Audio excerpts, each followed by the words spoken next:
Labour variance. Labour variance के आगे भी मैंने सी एस ए लिखा हुआ है। सी का मतलब कॉस्ट होता है, एस का मतलब ये है कि आपने स्टैंडर्ड वाली चीज पहले लिखनी है और एक्चुअल वाली चीज बाद में लिखनी है। इस सीक्वेंस से आपको ये बेनिफिट होगा कि अगर पॉजिटिव आंसर आया तो आपको पता चल जाएगा फेवरेबल है, नेगेटिव आया तो एडवर्स है। लेबर के दो वेरिएंसेस होते हैं। लेबर रेट वेरिएंस होता है। लेबर रेट वेरिएंस इसलिए अराइज होता है कि जो टारगेटेड आपको रेट दिया गया था कि यार आपने अपने एम्प्लॉय को एक घंटे के इतने पैसे देने, आपने उससे कम या ज्यादा अगर एक्चुअल में दिए हो तो वो डिफरेंस की वजह से वेरियस अराइज हो जाता है। उसको आपने मल्टीप्लाई कर देना होता है एक्चुअल आवर्स वर्क के साथ। फॉर एग्जाम्पल स्टैंडर्ड ने कहा था कि आपने एक घंटे का $8 देना है अपने एम्प्लॉय को, और एक्चुअली में आपने एम्प्लॉय को $7 दिया, तो आपने $1 से कंपनी की कॉस्ट को सेव किया। और अगर एक्चुअल जो एम्प्लॉइज ने काम किए हुए थे 1000 थे, तो इसका मतलब है कि 1000 का फेवरेबल आपका वेरियंस आ जाएगा कि आपने 1000 से कंपनी की कॉस्ट को बचाया है, तो ये 1000 फेवरेबल आ जाएगा। ये तो सिंपल हो गया। लेबर एफिशिएंसी वेरिएंस में वही फ्लेक्स बजट वाला कॉन्सेप्ट यूज होगा, ठीक है। आपने ये देखना है कि standard hours for actual production क्या है। Standard hours for actual production हमने पहले भी लेबर वाले चैप्टर में लेबर रेशियोज में आपने पढ़ा होगा, एग्जैक्टली वही है। इसके पीछे भी लॉजिक वही है कि अगर जो है फॉर एग्जांपल आपने जो बजट बनाया था, बजट में आपने कहा था कि यार मैंने 1000 यूनिट्स बनाने और तकरीबन इनको बनाने के लिए जो है ना लेबर के 2000 घंटे मुझे चाहिए। अब एक्चुअल में फॉर एग्जांपल आपने सिर्फ 800 यूनिट्स बनाए, तो अब 800 यूनिट्स बनाने को जितने घंटे लगे, जितने भी आवर्स लगे, उसको इसके साथ कंपेयर करना, इसके साथ डिफरेंस निकालना और इस बेस पे जज कर देना कि यार ये फेवरेबल है या पॉजिटिव है या एडवर्स है, हमने अच्छा परफॉर्म किया बुरा परफॉर्म किया, वो तो बिल्कुल अनफेयर सी चीज है ना, वो तो समझ में नहीं आती। इसीलिए हम फ्लेक्स बजट वाला कॉन्सेप्ट यूज करते हैं। हम ये देखते हैं कि यार बजटेड जो है, बजट के मुताबिक मुझे एक यूनिट को बनाने में कितने घंटे लगने चाहिए थे और मैंने कितने यूनिट्स बनाए। तो standard hours for actual production का यही मतलब होता है कि बजट के मुताबिक जो यूनिट्स आपने बनाए एक्चुअली, उनको बनाने के लिए इतने घंटे लगने चाहिए थे। जैसे कि मटेरियल में था कि इतना मटेरियल यूज होना चाहिए था, उसमें से आप माइनस कर लेते हैं एक्चुअल आवर्स वर्क, या आपको एक्चुअल में कितने लगे, और आपने मल्टीप्लाई कर देना है स्टैंडर्ड रेट पर आवर से। इससे आपके पास लेबर एफिशिएंसी वेरिएंस आ जाएगा। ये स्टैंडर्ड आवर है, कोई डॉलर वाली फिगर नहीं है, ये आवर्स होगी कि एक यूनिट को बनाने में 1 घंटा लगना चाहिए, 2 लगना चाहिए, 3 लगने चाहिए, और ये यूनिट्स प्रोड्यूस्ड है, ठीक है। अब एक एग्जांपल करते हैं, एग्जांपल से जो है इसको क्लियर करते हैं। अब ये क्वेश्चन है, आपने लेबर का टोटल वेरिएंस निकालना है, रेट वेरिएंस निकालना है और एफिशिएंसी वेरिएंस निकालना है। पहले मैं रेट वेरिएंस निकाल लेता हूँ। कॉस्ट वेरिएंस है तो पहले आपने स्टैंडर्ड वाली चीज पहले लिखनी है। तो आप मुझे बता सकती हैं स्टैंडर्ड रेट क्या होगा, यहाँ यहाँ से देख के स्टैंडर्ड रेट पर आवर क्या होगा।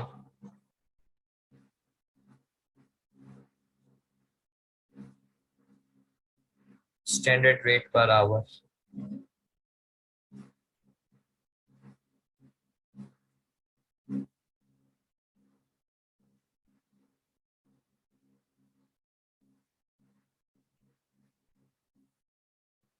स्टैंडर्ड के मुताबिक एक यूनिट को बनाने में कितने घंटे लगने चाहिए, standard rate per hour.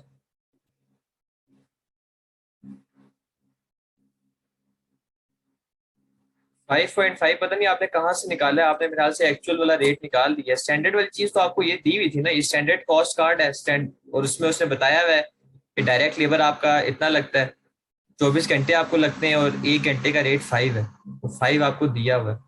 Yes, 5.5 आपने इनको तो नहीं डिवाइड कर दिया, एक्चुअल रेट निकाल दिया होगा, तो स्टैंडर्ड रेट तो आपका 5 आ गया। अब एक्चुअल रेट मैंने आपको बता दिया, कैसे निकालेंगे कि जी इतनी कॉस्ट पड़ी है और इतने घंटे आपने काम किए, तो एक्चुअल रेट आपका 5.5 आ गया। तो आपने मल्टीप्लाई कर देना है एक्चुअल आवर्स वर्क के साथ। तो एक्चुअल आवर्स वर्क कितने होंगे, क्वेश्चन में लिखा हुआ है एक्चुअल आवर्स वर्क।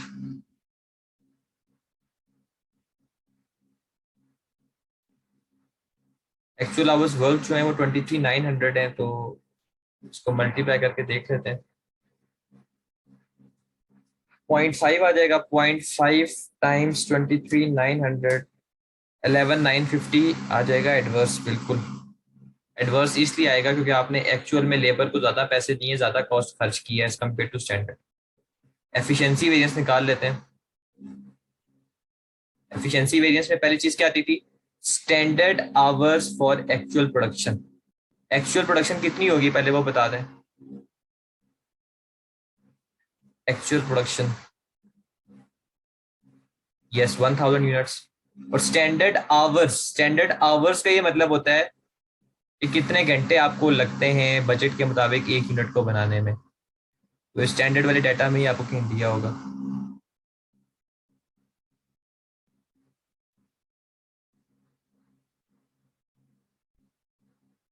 यस 24।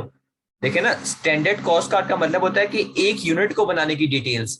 अब उसने बताया हुआ एक यूनिट को बनाने के लिए ये जो डिपार्टमेंट है इसके इसके 24 आवर्स लगते हैं एक यूनिट को बनाने के लिए, और एक यूनिट के आप 5, एक आवर के आप $5 देते हो, तो इसका मतलब है स्टैंडर्ड आवर्स 24 घंटे हुए ना। एक यूनिट को बनाने में आपको 24 घंटे लगने चाहिए।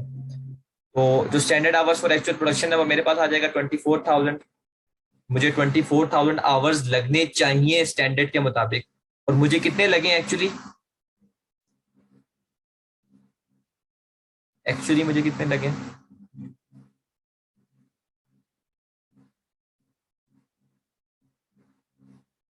यस 23,900।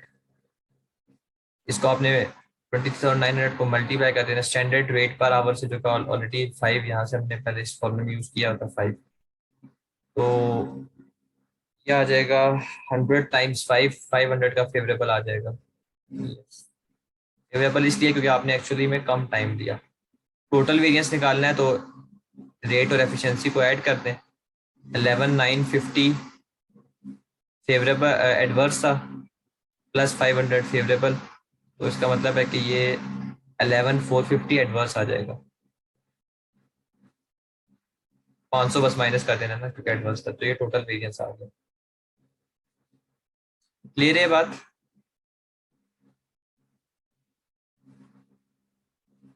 सही है। इसके साथ साथ ये हमारे जो आज की जो क्लास था उसमें हमने यही करना था, ठीक है। ये वेरिएंसेस आपने बुक से चैप्टर रीड करना है यहाँ तक, और यहाँ तक जितनी भी टेस्ट अंडरस्टैंडिंग्स हैं ये वेरिएबल ओवरहेड से पीछे पीछे, ये सारी की सारी जो है ना आपने ये करनी है, ठीक है, लाजमी।